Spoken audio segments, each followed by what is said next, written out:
What's up, y'all? This is John Joffrey with Revent Builds in Austin, Texas, and I'm gonna go over 5 things that you need to watch out for when looking for a builder.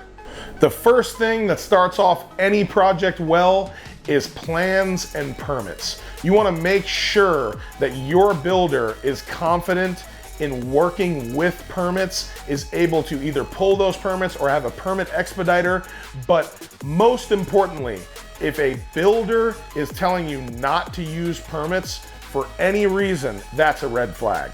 Now, when it comes to plans, this is extremely important because these need to be very detailed. They need to have renderings, elevations. They need to show your whole project in as much detail as possible so that there's little to no assumptions. Because if your builder is assuming you want something one way, but you have it differently in your head, that poses a big problem when he's done with that part of the project.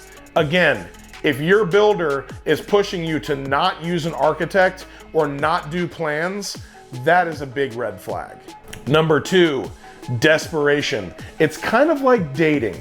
Desperation is pretty much a turnoff, but in construction, it can mean one of 2 things. You have a snake oil salesman who's really trying to sell you on using him because he really wants your money, or you might have caught someone at a great time. This can be very hard to evaluate. So I would say in general, when you're hiring a great builder, they should really want to work with you, but not need to. You can figure that out through tone of voice, through posture, through how much the builder is communicating with you, if they're bothering you instead of gently following up. Of course, our goal is to sell the project. That's ultimately what we want to do. But my goal is never to push a project on someone that doesn't want it. Number 3, along with desperation comes the yes man. In construction, there are many unknowns. There are hard truths, and there are just certain topics that need to be discussed that aren't pleasant. Your builder is supposed to be the one to tell you the hard, cold truth so that you have as much information as you need going into your project. If you run into a builder who everything you bring up, oh yeah, we can do that. Can we do that in a month? Oh, of course, that timeline's fine. Oh, our budget's only 50,000, but we've had some other jobs at 200,000. Oh, we can do it for that. Be careful. The yes man does not always get the job done. Number 4, fly by night contractors. This is unfortunately one of the most common things that I come across in new client consultations. They've come across a desperate yes man who kind of pushed them into doing this project, and lo and behold, they got that first deposit and they were gone. Some things for you to look out for: do they have a website?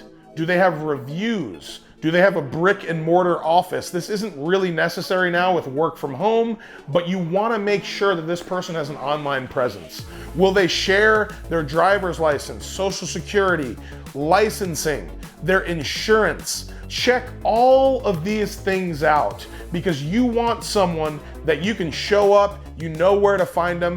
They can't just fly by night with your money. Number 5, lastly, go and see the builder's work in person. I stress this, in person. A picture is worth 1,000 words, but reality is what really matters. You know how things work with social media and different angles and effects. A lot of people can dress up photos to look great. Of course, we want our photos to look great also. That's what's supposed to reel you in. But I always take prospective clients to walk a home in person. Here's that trim you wanted to look at. Here's our smooth level 5 drywall. Look at our mitered countertop edges. You want to make sure that you are paying for what you bargained for. See their work in person and you'll have confidence about what your project is going to look like. Okay, so that was 5 things to look out for when vetting a builder. If you found this informative or interesting and you want to see more, please like, comment, subscribe, interact with us. I love y'all. I'll see you soon.